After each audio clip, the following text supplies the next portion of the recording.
Great new day filled with destiny and purpose. Our thought for today is relational reciprocity, a model for generational effectiveness. In Joshua chapter 1, verses 1 and 2 NIV, we are provided with important information and insights related to the transfer of power from Moses to Joshua during a pivotal moment in the history of the nation of Israel. Notice what the verse says. After the death of Moses, the servant of the Lord said to Joshua, son of Nun, Moses' aide, Moses, my servant, is dead.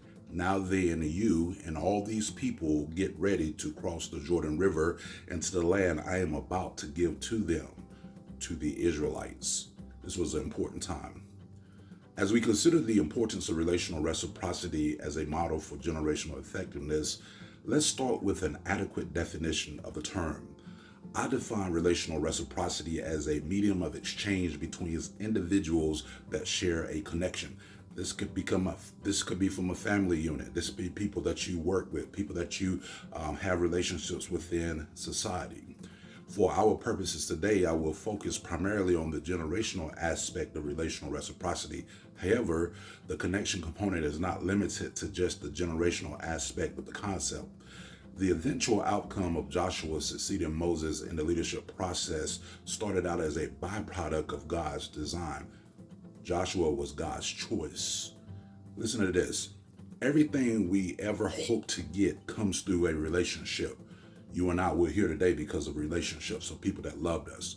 While many in our current society attempt to exclude individuals based on factors such as ethnicity, gender, socioeconomic status, as Christians, we include every precious soul predicated on the actuality that we are all God's children. That's important. So in essence, Joshua was God's choice, and he created the circumstances that served as a modern day university classroom experience for Joshua, complete with all-nighters. When Moses was on the mountain for 40 days and 40 nights, Joshua never left the foot of the mountain. We must conclude that he experienced the radiance of God's glory reflected on Moses' face before anyone else.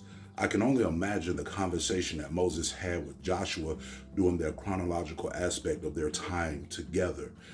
Moses told Joshua about who God was. We got to tell people about who God is in our generation. What eventually became historical data for you and I to ascertain on the pages of Scripture became essential details in the dissemination from the heart of Moses to the heart of Joshua many days before. In Psalm 78, verse 4, we find the essence of relational reciprocity as the psalmist reveals the following words. We will not hide them from their descendants. We will tell the next generation about the praiseworthy deeds of the Lord, his power, and the wonders that he has done. It's important to let people know what God has done for you, what he's doing for us, indeed what God is doing in the earth. In short, one of our primary missions in life is to tell the next generation about who God is. How will they know if you don't? Spend 10 minutes today communicating your faith to the next generation. Be strategic about it. Live on purpose, for purpose. Let them know. Decide today to embrace relational reciprocity, a model for generational effectiveness. I want you to think about this. Day 5, meditating on a new thought exercise. Here's the reflection thought.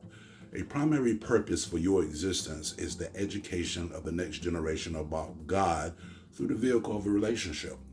The principle to remember, while many in our current society attempt to exclude individuals based on factors such as ethnicity, gender, and socioeconomic status, as Christians, we include every precious soul predicated on the actuality that we are all God's children. We're in this thing together. Question to explore. How are you using your relationships with those you love to communicate the essence of who God is in the form of words, actions, and examples? This is important. I want you to think about this, and I want you to live on purpose.